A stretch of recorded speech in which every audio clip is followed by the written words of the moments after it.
yà mo kí gbogbo ojú tó ń wò mí àti gbogbo etí tó ń gbọ́ mi o àbọ̀ ọlọ́run á dájú lórí gbogbo wa ibi láburú kankan ò ní ṣẹlẹ̀ sí wa ohun tí mo rí tó ń bọ̀ lórílẹ̀‐èdè nàìjíríà nílẹ̀ kóòtù àjíire ó lágbára o ó lágbára gan ni mo ti gbọ́ tí lédì kan náà sọ ó dà pé muslim ni sísítà yẹn lórí Facebook tó ní pé òun rí ẹ̀jẹ̀ mi ìfẹ́ sọ lédè òyìnbó torí TikTok òótọ́ ni ó pẹ́ ta ti ń sọ kínní ó pẹ́ ta ti ń sọ káwọn Fúlàní agbénipa àwọn Fúlàní darandaran kan tó wá pọ̀ tó báyìí ó pẹ́ ta ti ń sọ ẹ wá wò kan tó ṣẹlẹ̀ ní ìlú Kwara nísìnyí bá ṣe ń sọ̀rọ̀ yìí jẹ́ mọ̀ pé Kwara ti fẹ́ tán wọ́n ti fẹ́ sá tọ́kùn ńlù ẹ wò kan tó wà lẹ́yìn mi yẹn ẹ wò kan tó wà lẹ́yìn mi ìwé Punch ló gbé 25th of April 2026 ó ní kidnap terror mi fẹ́ lo language yẹn ó ní 30 Kwara kings flee places 30 Kwara ó ń bọ̀ àwọn láńdẹ́dẹ́ késekése ṣílẹ̀ṣì rí kàsàkàsà ń bọ̀ lọ́nà kàsàkàsà kẹ́ni bàbá késekése bàbá Tinubu torí olóyè Sunday Igboho làwa fi gbà fún yín o látún fi yí òun padà ṣùgbọ́n tẹ́ ẹ̀ bá ṣe nǹkan tó yẹ kẹ́ ẹ ṣe èsùrọ̀ apàdídà àmàlẹ́ ajá o bàbá Tinubu ẹ má ẹ̀kan jèrè ọ̀rọ̀ lọ́rọ̀ ẹ pín Nàìjíríà àwọn Fúlàní yìí ò ní gbà ẹ pín Nàìjíríà ìtàjẹ̀sílẹ̀ ń bọ̀ gidi gan bàbá Tinubu ṣẹ́rí bí Òbí bá débẹ̀ ẹ̀yin àwọn tó ń bú apá àsọpọ̀tì Tinubu nǹkan tó lè Sunday Igboho àsọpọ̀tì mi ìfẹ́ máa forúkọ Chief Sunday Igboho kọ́ ọ̀rọ̀ tí n bá ń sọ kó má dàbí ẹni pé olúwa ẹ̀ lo orúkọ Sunday Igboho torí kó lè rí viewer àbí nǹkan bẹ́ẹ̀ tó tọ̀rọ̀ ní ká má sọ wọn òótọ́rọ̀ ní ká má sọ ó ti pẹ́ ta ti ń sọ ṣẹ́rí bí Tinubu ò bá wọlé bá Àtíkù bá wọlé ìjọ̀gbọ̀n bá Àtíkù ò bá wọlé bóbi bá wọlé ìyọnu ni in fact tí Tinubu bá kúrò ńbẹ̀ tán wọ́n tún máa sọ wípé Tinubu tún gbìyànjú ni ẹ lọ kọ̀rọ̀ tí mò ń sọ ilẹ̀ àwọn Fúlàní wọn ò ní gbà wọ́n fẹ́ gba ilẹ̀ náà fẹ́ gbà gbogbo Nàìjíríà náà fẹ́ gbà tán bá ti gba ilẹ̀ Yorùbá tán báyìí ó wá kù ilẹ̀ Ìgbò tí Àtíkù bá wọlé nǹkan náà máa fojú àwọn Ìgbò rí ìyìn táwọn Fúlàní yìí máa fojú àwọn Ìgbò rí èmi mi tiẹ̀ fẹ́ sọ̀rọ̀ kankan tẹ́lẹ̀ but ó nídìí ìdí tí mo fi ń sọ̀rọ̀ gẹ́gẹ́ mo ti sọ tẹ́lẹ̀ ìdí tí mo fi ń sọ̀rọ̀ ó wà nínú Ezekiel 33 chapter 33 verse 1 ẹlẹ́ṣẹ̀ ni mí o kọ́lọ́n dáríjì mi èmi náà gbìyànjú tèmi ni ṣùgbọ́n èmi á sọ gẹ́gẹ́ bí mo ṣe rí ìtàjẹ̀sílẹ̀ ń bọ̀ o ẹ múra ìtàjẹ̀sílẹ̀ ń bọ̀ gidi gan ní Nàìjíríà kí ọdún yìí tó parí ṣe rí 2027 election yẹn Ọlọ́run jẹ́ kó lè wáyé ìdí tèmi fi ń sọ̀rọ̀ yìí ó wà tí n bá lè rí kà ẹ jẹ́ n kà 33 Ezekiel 33 ó ní again the word of the Lord came unto me saying, Son of man, speak to the children of thy people and say unto them, when I bring the sword upon a land, if the people of the land take a man of their coast,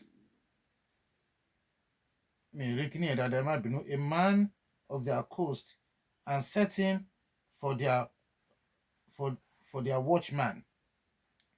If when he sees the sword come upon the land, he blow the trumpet and warn the people, then whosoever heareth the sound of the trumpet and taketh not warning, if the sword come and take him away, his blood shall be upon his own head. He heard the sound of the trumpet and took not warning, his blood shall be upon him. But He that taketh warning shall deliver his soul. Now, verse 6. But if the watchman sees the sword come, and blows not the trumpet, and the people be not warned, if the sword come and take any person from among them, he is taken away in his iniquity, but his blood will I require at the watchman's hand. Ó lọ bẹ́ẹ̀ bẹ́ẹ̀ bẹ́ẹ̀, ó lọ fà. Ẹ má jẹ́ waste time. Ó ní tí ẹni tí a fi ṣe olùṣọ́ ibodè tó bá rí tí ogun ń bọ̀, tí idà ń bọ̀, tí ò bá tètè sọ fáwọn èèyàn kó fọn fèrè, kán múra sílẹ̀. Tí idà bá bọ́ lórí àwọn èèyàn yẹn nílùú yẹn, tí idà bá dé bá wọn tó bá pa wọ́n, ẹ̀jẹ̀ àwọn yẹn ó máa wà lọ́rùn olùṣọ́bodè yẹn. Ó ní ṣùgbọ́n tó olùṣọ́bodè yẹn bá rí idà tó ń bọ̀, orógun tó ń bọ̀, tó bá pariwo, tí àwọn ará ìlú yẹn tí wọn ò bá gbégbésẹ̀, tí idà yẹn wá pa wọ́n, ẹ̀jẹ̀ wọn máa wà lọ́rùn wọn. Àmọ́ tó wáyé pé olùṣọ́ yẹn gbégbésẹ̀, àbí olùṣọ́ yẹn ó wá gbégbésẹ̀, ó wá rí kò wá gbégbésẹ̀ tó yẹ kó gbé, kó fọn fèrè, kó fi wọ́n àwọn tó wà nílùú yẹn. Tí idà yẹn bá bọ́ sí ìlú yẹn, tí idà yẹn bá bọ́ sórí àwọn èèyàn nílùú yẹn, tó bá pa àwọn èèyàn nílùú yẹn, ẹ̀jẹ̀ àwọn èèyàn yẹn ó wà lọ́rùn olùṣọ́bodè yẹn. Àmọ́ tó olùṣọ́bodè yẹn bá fọn fèrè, táwọn yẹn ò bá gbọ́, ẹ̀jẹ̀ wọn wà lọ́rùn wọn. Èmi ò fẹ́ kẹ́jẹ̀ wà lọ́rùn mi. Ṣé rí ilẹ̀ Yorùbá lọ́lọ́run dá àwọn wòlíì sí o. Mo ti ń sọ tipẹ́tipẹ́. Ìjàmbá ń bọ̀ lórílẹ̀‐èdè Nàìjíríà nítorí kí ni ìtàjẹ̀sílẹ̀ ti pọ̀ jù. Kò sí òótọ́. Bàbá Tinubu, ẹ pín Nàìjíríà. Torí olóyè Sunday Igboho là á sì fi ń support yín o. Ọlọ́run bá ń gbọ́. Torí ẹ̀yin náà wà lára àwọn tó ba ìlú yẹn jẹ́. Ẹ̀yin lẹ mú Buhari wá. Olórí burúkú ni Buhari, kò ní ṣàǹfààní, kò ní lọ sọ́run rere. Lágbára Ọlọ́run, torí ẹ̀jẹ̀ àwọn èèyàn aláìṣẹ̀ tí àwọn Boko Haram, àwọn terrorist tó kó wá, torí kóun lè gba ilẹ̀ Nàìjíríà, torí kó lè gba presidency lọ́wọ́ Jonathan, òun àtàwọn Sultan of Sokoto àti Emir of Ìlọrin àti gbogbo wọn bẹ́ẹ̀ àti Nasir El-Rufai, wọn ò ní rí ọ̀run rere wọ̀ lágbára Ọlọ́run. Ìṣẹ̀dá àwọn tí wọ́n ń pa àtàwọn tó ti lọ, àwọn tó ti kú, tán tẹ̀jẹ̀ wọn ti dà, tó ti ṣàn sórílẹ̀-èdè Nàìjíríà, tán ti fẹ̀jẹ̀ wọn rúbọ nílẹ̀ Nàìjíríà, ìṣẹ̀dá wọn á máa bí àwọn people tí mo dárúkọ yìí. Sultan of Sokoto ni o, Buhari ni o, Nasir El-Rufai ni o, Emir of Ìlọrin ni o, gbogbo wọn bẹ́ẹ̀ lọ. Ẹ̀jẹ̀ ẹ̀ máa bí wọ́n. So bàbá Tinubu, ẹ̀yin náà fọwọ́ sí Buhari, ẹ fọwọ́ sí ẹ nominate Buhari, ẹ̀yin náà support Buhari. So ẹ̀yin náà ní ẹ̀bí ń bẹ̀. Ó ti wá ń bu yín lọ́wọ́ nísìn. Iwájú ò ṣe lọ, ẹ̀yin ò ṣe padà sí. Ìdúró wá sí, ìbẹ̀rẹ̀ ò sí fẹ́ni tó gbódómì. Àwa mọ inú odó tá máa dọ̀run lásì. Torí ọ̀rọ̀ Nàìjíríà ti wá so tí kò ṣe ká, aka tán bọ́ sí kò ṣe mú, amután odi kò ṣe jẹ. Atúnika sọ ọ́nù, wọ́n ní èèwọ̀ ni. Bó láti ṣe máa ṣe? Bó láti ṣe máa ṣe? Bàbá Tinubu, ẹ pín Nàìjíríà. Torí tó bá pẹ́ ní nǹkan ṣe ni, ó yẹ kẹ́ ti fún Sunday Igboho ní agbára, ní go ahead, kò yẹ kẹ́ máa pajá lọ́bọ̀. Wọ́n pa wọ́n ní Kwara bàbá. Kwara ti fẹ́ẹ̀ tútán. Kwara ti fẹ́ẹ̀ tútán, wọ́n pa wọ́n ní Kwara. A dẹ̀ ti ń sọ kíní tipẹ́. A ti ń sọ tipẹ́. Kwara ti fẹ́ẹ̀ tútán. Màá ka kíní ẹ̀ fún wa ní Punch báyìí nísìn. Punch on the 25th. Kí n tiẹ̀ tó sọ̀rọ̀ yìí, ẹ̀yin Yorùbá, ọ̀tẹ̀ tún ń bọ̀. Ẹ lọ kọ́, ó pẹ́ tí mo ti ń sọ, ẹ máa gbọ́ fídíò kan tí mo ti sọ tipẹ́, bóyá láti 2 years ago, pé ọ̀tẹ̀ tuntun ni mo pé, ọ̀tẹ̀ tuntun, ó ní mo pé title fídíò yẹn. Ọ̀tẹ̀ tuntun, mo gbé sórí Facebook, mo gbé sórí YouTube, TikTok kò tiẹ̀ tí ṣe kíní gbà yẹn, mo gbé, ó dẹ̀ lọ viral.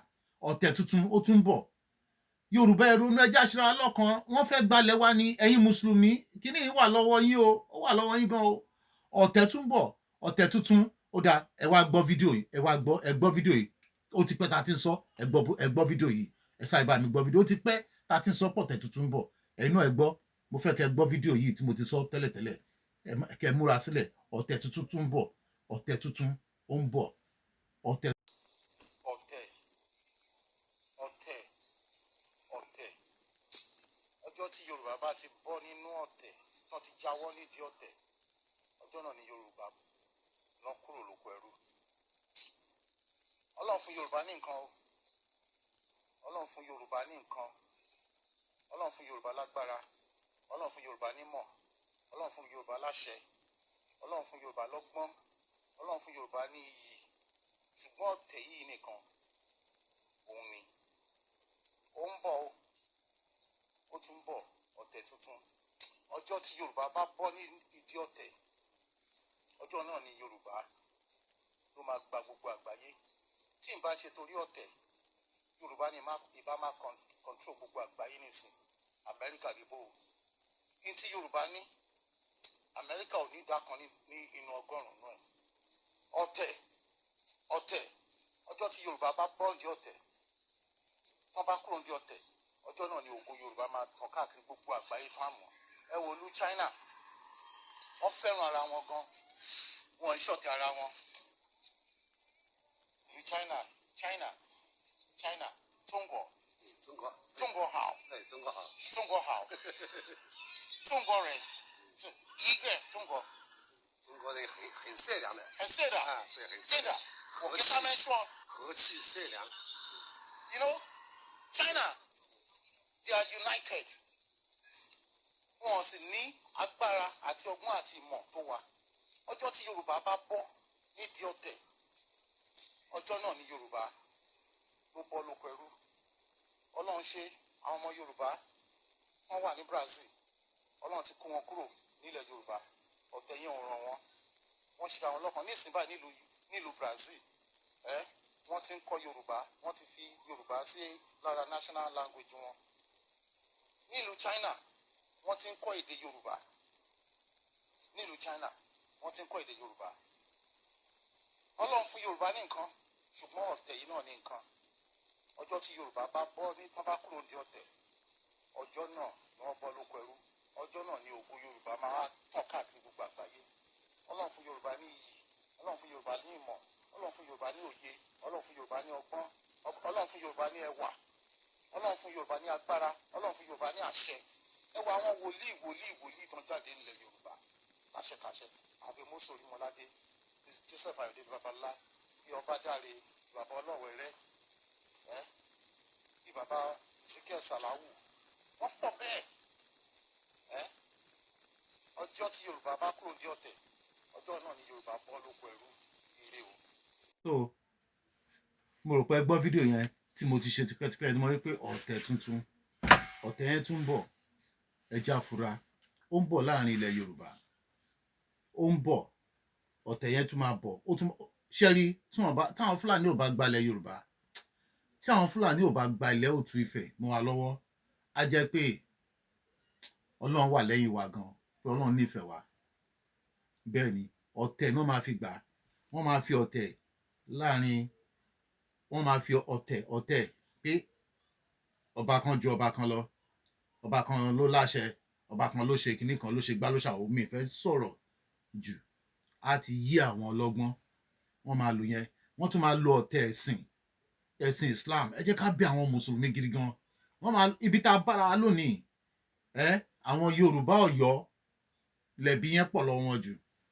Dẹ̀ nípa kíni mùsùlùmí Islam, ẹ̀sìn Islam làwọn Fúlàní fi wọlé sí wa lára dòní olónìí. A rí lára àwọn mùsùlùmí tó pé orí wọn pé, àwọn akíkanjú látàyè ìgbà ìwáṣẹ̀ nígbà àwọn ogun yẹn, ogun Fúlàní 1840 or so, yes, tí aṣẹ́gun lóṣogbo.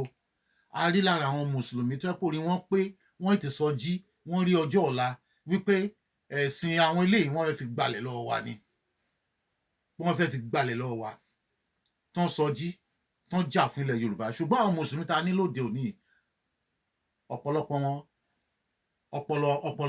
wọn ti lọ. Bó o náà sọ̀rọ̀, bó o náà ní wí ìta ló bẹ̀yìn, wọ́n á ṣàtọ́ ọ̀bọ̀ ìlẹ́nu wáyé kó sọ̀rọ̀. Èmi rí ọ̀tẹ̀ tuntun bọ̀, mo dẹ̀ rí pé ẹ̀jẹ̀ wọ́n pààyàn gan lọ, wọ́n pààyàn bí ó ti padà ti ń sọ. mo wá rí pé ìbọn wá pọ̀ nígboro, ìbọn wá common ló dàbí mobile phone, oríṣiríṣi mobile phone, ẹni tó ní SMG, ẹni tó ní Mark 4, ẹni tó ní AK-47, assault rifle, oríṣiríṣi bíi mobile phone nìbọn ṣe wá pọ̀. Ẹbí àwọn ta ni? Ẹbí àwọn olóṣèlú wa, àwọn bàbá àtàwọn bá wa kankan, ẹbí wọn ni. Ọ̀tẹ̀ tuntun ń bọ̀. Ẹ wò nísìnyí báyìí nínú Punch tó jáde nísìnyí wọ́n ní 30 Kwara King flayed. Ìkí ló tún kù? Àwọn bá kéde, àwọn bá yìí dẹ̀rẹ̀ Yorùbá ni wọ́n o. Yorùbá ni wọ́n o. Bàbá Tinubu, kí ni ìgbésẹ̀ yín? Ẹ̀yin bàbá wa, ẹ̀yin bàbá wa, ẹ̀yin ọba wa, kí lẹ̀ ń ṣe? Ṣé bẹ́ẹ̀ ṣe máa lajú lẹ̀ rèé? Ṣé bẹ́ẹ̀ ṣe máa lajú lẹ̀ rèé? Ẹ jẹ́ n tí ẹ fi àsìkò yìí kí fi bẹ àwọn mùsùlùmí, àwọn mùsùlùmí, ẹ jọ̀ọ́ nítorí Ọlọ́run, ẹ jọ̀ọ́. Àwọn Fúlàní fẹ́ ẹ̀sìn kan náà ń gbé wá, wọ́n fẹ́ gbalẹ̀ yín ni. Wọ́n fẹ́ gbalẹ̀ yín ni. Ẹ̀sìn Islam ti wà nílẹ̀ Ifẹ̀. Kó tó di pé Usman Dan Fodio dé, kán tó bí ìyáláyà ìpọ́n bàbá tó bí bàbá Usman Dan Fodio ni ẹ̀sìn Islam ti wà nílẹ̀ Ifẹ̀. Ẹ̀sìn Christianity ẹ̀sìn Christianity wà láfíríkà, ó ti wà nílẹ̀ Ifẹ̀, wọ́n ti ń gbọ́ nílẹ̀ Ifẹ̀ kó tó di pé àwọn òyìnbó amúnisìn dé. Ẹ̀sìn Christianity ó ti wà nílẹ̀ Ifẹ̀ kán tó bí Muhammad, ó ti wà nílẹ̀ Ifẹ̀, ó ti wà nínú odù Ifá kán tó bí Muhammad. Ẹ̀sìn Christianity, àwọn èèyàn tó ń wá sọ́jà Ìgbòmẹ̀kùn, wọ́n ti mú ẹ̀sìn, wọ́n ti gbọ́ gbé ìròyìn Christianity, wọ́n ti gbé wá tipẹ́tipẹ́. Ó ti wà nílẹ̀ Libya, ó ti wà nílẹ̀ Ethiopia, ó ti wà káàkiri gbogbo North Africa yẹn, gbogbo bẹ̀yẹn kẹ̀dẹ̀rẹ́ lọ́wọ́jà Ifẹ̀ dé, agbára Ifẹ̀ dé gbogbo Egypt, gbogbo bẹ̀yẹn agbára Ifẹ̀ débẹ̀. Làwọn ń fi torí ẹ̀sìn láfi mi ìfẹ́ blame àwọn Christian jù, Ọlọ́run bá ń gbọ́. Èmi tèmi ọmọ Yorùbá ni mí, Christian ni mí, wọn bí mi dáa pé tó pé mo wá jẹ́ Christian kí máa bú àwọn sọ pé àwọn oníṣẹ̀ṣe kan wọ́n bú, torí àwọn oníṣẹ̀ṣe kan wọ́n bú Christianity, wọ́n bú Christian, wọ́n bú Jésù, kí n náà máa ṣépè fún Ògúnmọ́lá, Ọ̀rúnmìlà, kí máa ṣépè fún Ifá, kí máa ṣépè fún Ṣàngó, kí máa ṣépè fún Ògún. Àwọn bàbá ńlá bàbá wa tó ṣẹ̀ wá, ọmọ Ọ̀rúnmìlà ni gbogbo wa, àìṣe ọmọ Jerusalem, àìṣe ọmọ Saudi Arabia. Ẹ jẹ́ kó rí wá pé mo rí àwọn Christian kan náà táwọn náà ń bá wọn bú, torí pé àwọn oníṣẹ̀ṣe wọ́n bú Christian, wọ́n bú Christianity, wọ́n bú Jésù, wọ́n sọ ọ̀rọ̀ àlùfàṣà. Ẹ fi wọ́n lẹ̀. Ìyẹn wá sọ pé kẹ́yìn máa ti torí bẹ́ẹ̀ kẹ́yìn náà máa bá wọn bú Ọ̀rúnmìlà, kẹ́ máa bú kínní. Àwọn bàbá yín, bàbá ńlá bàbá yín lẹ̀ ń bú.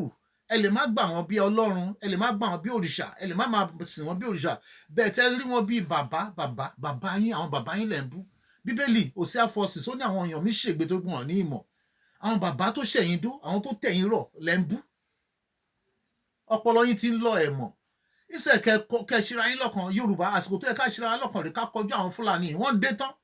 Àní mi rí gbogbo àwọn ọmọ gáràjì tá a gbójúlé, tá a gbọ́n lágbára, wọ́n fọ́ka, àwọn èèyàn sá lọ. Mo ti sọ̀rọ̀ ìsẹ́yìn, mo ti sọ tipẹ́tipẹ́. Àwọn ọmọ gáràjì tá a rí pé wọ́n lóògùn bí àwọn auxiliary gbogbo àwọn kíní ẹ̀, àní wọ́n lọ ń sápamọ́ sí inú sọ́kàwé nígbà táwọn Fúlàní dé, láwọn Fúlàní dára wọn. Ẹ jẹ́ ká gbé ṣùgbà fún olóyè Sunday Igboho, tó yẹ kí wọ́n ti pa ọ̀tá olóyè Sunday Igboho ni wọ́n bá ti kó alẹ́rú tipẹ́tipẹ́ torí pé everybody máa gentle. So ẹ̀yin tẹ́ ń bú olóyè Sunday Igboho tẹ́ ń sọ wípé kí ni ológun ni ó yẹ kó máa fọ yín létí ni. Ó ṣe gbé bíbélì rẹ̀ tàbí kó gbé Kùránì ẹ̀ kó kọjú sínú igbó kó lọ confront àwọn Fúlàní tó ń jí wa gbé. Ẹwà àwọn tó ń jí gbé ní Kwara nísìnyí. These people are demanding for 400 million naira.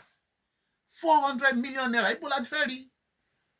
Nílùú tó lọ́ba tó níjòyè. Bàbá wa aṣíwájú Tinubu inú wa ọdún o. Ẹ jẹ́ ká sọ̀rọ̀ tọ́ o. Ká bẹ Trump kí Trump máa bọ̀ ní o. Ká pẹ́ ẹ̀ lè ṣe. Bóyá ká yí òun padà fún yín o. Èmi tiẹ̀ ti rí iná. Mò ń gbàdúrà kó má ṣe múrí tí àwọn ọba, àwọn olóṣèlú gbogbo wọn tó ń sá torí àwọn èèyàn yarí gan. Wọ́n bẹ̀rẹ̀ sí pa àwọn ọba, wọ́n bẹ̀rẹ̀ sí pa àwọn ìjòyè, wọ́n bẹ̀rẹ̀ sí pa olóṣèlú. Wọ́n mú bodilon bàbá Tinubu, wọ́n sọná sí bodilon. Torí àwọn Fúlàní wọ́n pààyàn, wọ́n kàn pààyàn, wọ́n wá bẹ̀rẹ̀ sí wọlé, wọ́n wá di ẹrù jẹ̀jẹ̀. Ohun Buhari nìkan náà gbọ́. Ó ti pẹ́ tí mo ti sọ kinní yìí. Ohun Buhari nìkan náà understand. tí Buhari bá sọ wọn pé ó yẹ ẹ̀sìn sinmi wọn á gbọ́ bẹ́ẹ̀ Buhari dẹ̀ ti kú Buhari ti kú wọn ò gbóhùn ẹnìkan kan mọ́ sọ ẹ dìde kẹjà fúnra yín ẹ̀yin ọ̀dọ́ ẹ dìde kẹjà ẹ dìde kẹjà eléyìí là ń sin sọ lọ́wọ́ láti rí àwọn òpònú àfáà kan tán ti ṣẹlẹ̀ àwọn mùsùlùmí àwọn ló máa bà Nàìjíríà jẹ́ àwọn ọmọ mùsùlùmí ilẹ̀ Yorùbá àwọn ló máa gbà àbọ̀dè fúnlẹ̀ Yorùbá fúnlẹ̀ kóòtù àjíire ará àfáà kan irú làbí Lágbájì tóun náà ń sọ ọ̀rọ̀ kátikàti lẹ́nu tó ní pé bẹ́ẹ̀ ọmọ bá ó wà nú ẹ̀sìn wa bọ́n bá mọtí lálákọ̀ọ́kọ́ ẹ̀nà bọ́n bá mọtí lẹ́lẹ́kejì ẹ̀nà bọ́n bá mọtí lẹ́lẹ́kẹta ẹ̀nà bọ́n bá mọtí lẹ́lẹ́kẹrin ẹ̀dùn ló ń bú ẹ̀ kábà àbà kan dúlúbọ ẹni tó mọtí inú ọtí mímu àti àwọn tó ń mọtí àwọn ọmọ mùsùlùmí tó ń mọtí tẹni kan lọ dúlúbú àtàwọn Fúlàní tó ń pààyàn èwo ló burú jù ní méjì àwọn terrorist tó ń pààyàn nìkan lọ dúbú lè gbọ́ nǹkan kan lẹ́nu àwọn àfáà yìí lè gbọ́ nǹkan kan lẹ́nu wọn kàn condemn àwọn Fúlàní tó ń pààyàn ibi tó yẹ kẹ́yìn Yorùbá ti fura nìyẹn ìkan náà ló ń sọ níjọ́sí pé ẹ̀sìn wa ní kápá ìyẹn Tọ́lé àtayé lára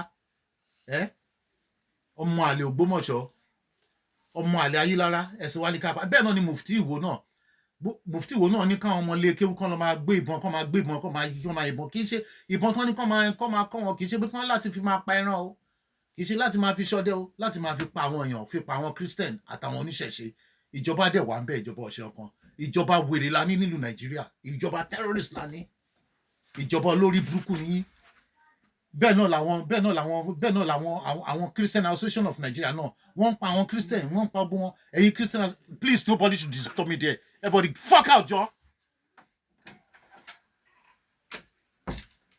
wọ́n pa àwọn Christian wọ́n pa gbogbo yàn àwọn orí kankan ṣe sí Christian Association of Nigeria they are there wọ́n pààyàn ní Middle Belt ní Benue ó wá jẹ́ pé a missionary a pastor from US Alex man tó ń pè ní Alex yẹn the guy put his life on the line he was the one who came to protect the interests of the Christians who are experiencing genocide in Nigeria. It's a shame on the Christian Association of Nigeria. Shame on you, Christian Association of Nigeria. Shame on you, PFN, Pentecostal Fellowship of Nigeria. Shame on you. Tó yẹ kẹ́ ti protest, kẹ́ ti wà ń gbòòrò, kẹ́ ti máa protest, kí lù mí.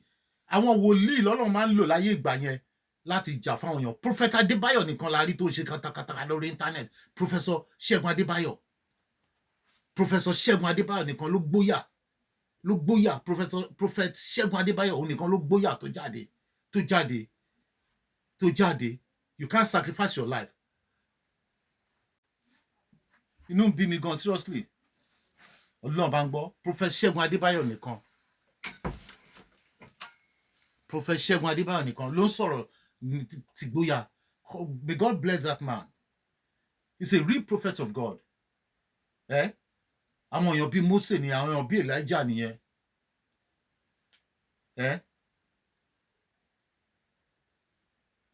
These people are killing us. Nobody to fight. Nigerians are captured. They are captured.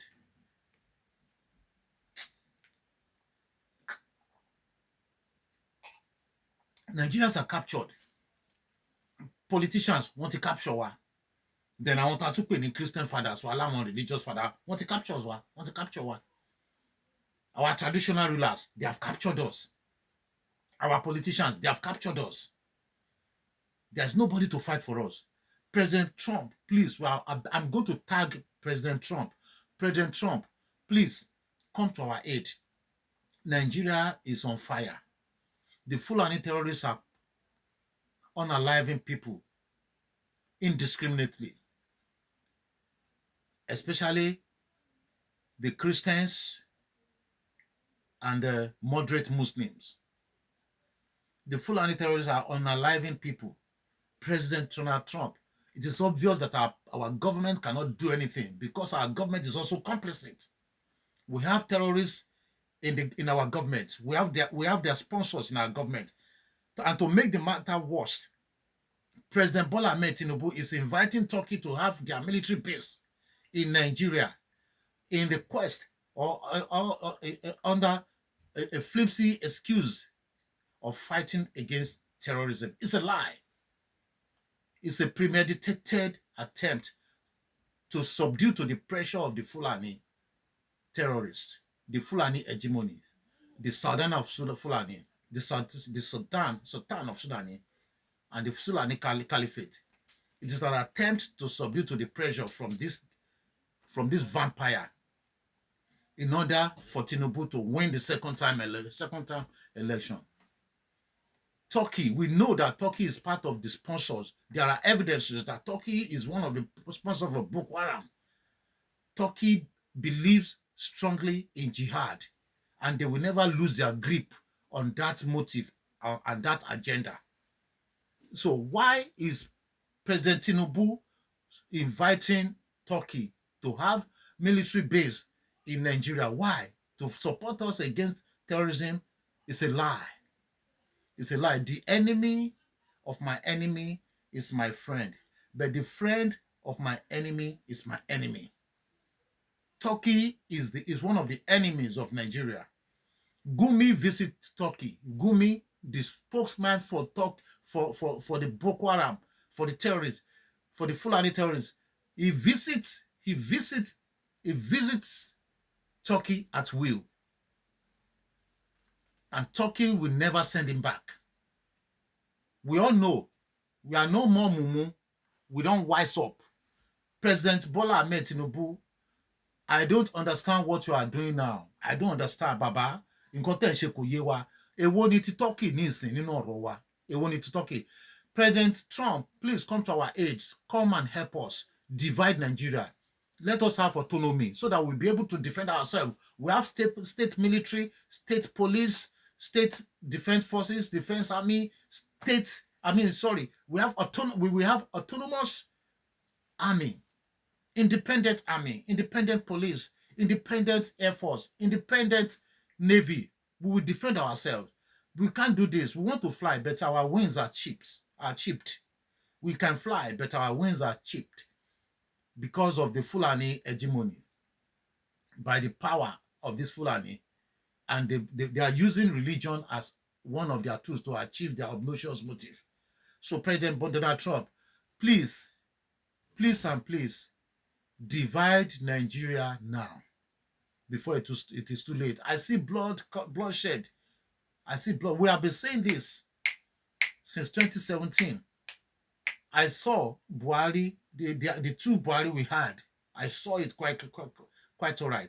And I saw how Buhari brought this. I saw it before the confession came on air, on Arise TV.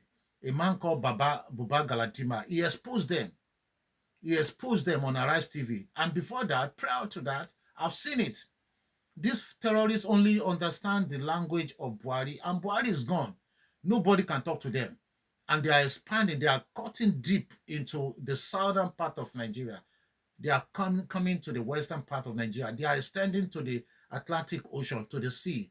And they have claimed, they have the claim that Nigeria as a whole belongs to them, even 240 nautical miles across the Atlantic Ocean. And they want to actualize that dream now. It's not a new battle. We have been battling this for about 400 years. The Fulani people have been killing and unaliving and taking over our land with the support of some betrayers in Yoruba land, under the canopy of religion. And this must stop. And we want it to stop now. President Donald Trump, come to our aid. Come to our aid. Please help us divide Nigeria now. The bloodshed is too much. We cannot continue like this. People are dying every day. You can see what is behind me. The background of this video. You can see kidnap terror. 30 Kwara kings flee palaces. Kwara is empty now. Kwara is almost empty now. Ifelodun, all these areas, about 16 local governments, even more than that.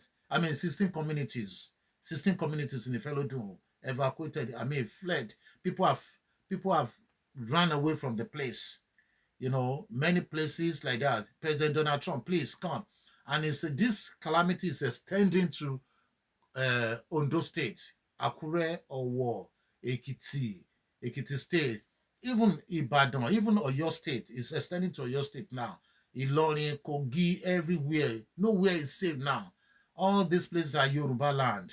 They are Ile, O2 Ife, O2 Ife land, O2 Ife land, O2 Ife land, predominantly O2 Ife land, which we also call Yoruba land. These Fulani are coming to take us over, to run us over. There is no way we can survive this under the present constitution in Nigeria, and under the present administration, and under the present system of government in Nigeria. There's no way we can survive. There's no way. As long as Nigeria remains one, this Fulani will succeed in taking over the whole of the Nigeria, and they are going to shed blood more. Even you can see, I can bet you that the terrorists are coming from Libya, they are coming from Sudan, they are coming from Futajalon Island. Even some will come from Iran. They will escape Iran. They will come to Nigeria. They will come to southern Nigeria to support their brothers in crime, the terrorists, to achieve their obnoxious objective. We don't want this to happen. They are coming from Gambia, from all over, So, and this was a premeditated attempt. This is a premeditated attempt to take over Nigeria fully. They are reducing the population of our soldiers. They are killing our soldiers. They are reducing the population of our soldiers. They are reducing the population of Christians. They are reducing the population of some ethnic tribes. There's ethnic cleansing in Nigeria now. So the only solution, the best remedy is that divide that country into as many regions as possible. President Donald Trump, you can do it. We are begging you. God will use you. Please help us. SOS. Save our soul. President Donald Trump, save our soul. SOS, save our soul. So, ẹ̀yin ọba, ẹ jókòó síbẹ̀ o. Ẹ máa ṣe nǹkan tó bá wù yín. Ẹ̀yin olóṣèlú, ẹ máa ṣe nǹkan tó wù yín. Ṣebí 2027 lẹ́ ń lé. Ọlá torí Ìgbòho láti ṣọ́ra ń wo bàbá Tinubu tí ó yẹ ká máa sọ̀rọ̀. Àti sọ̀rọ̀ báyìí o, a ṣe ń ṣẹ́nu po ni. Bet Akèrègbè ló máa sọ bí tá a máa fokùn kọ́. Dó èmi mọ̀ náà pé Ọlọ́run ṣe máa lo Tinubu. Ọlọ́run ṣe máa lò ó. Bẹ́ẹ̀ kó tó pẹ́ jù, kó ètè gbégbèsè tó dáa. Kí Tinubu tó pẹ́ jù, tí ò bá tètè ṣe, àwa máa pariwo síta. Bàbá Tinubu, ẹ tètè gbégbèsè tó dáa. Ẹ tètè gbégbèsè tó yẹ kẹ́ gbé. Ẹ pín ìlú yìí. Ẹ pín ká tiẹ̀ ní regional, ká tiẹ̀ kọ́ bẹ̀rẹ̀ láti bẹ̀ náà. Ẹ jọ̀ọ́, ẹ pín ìlú yìí. Ire o. Ire. Ọlọ́run á bá wa ṣe. Ire ni o. Ire.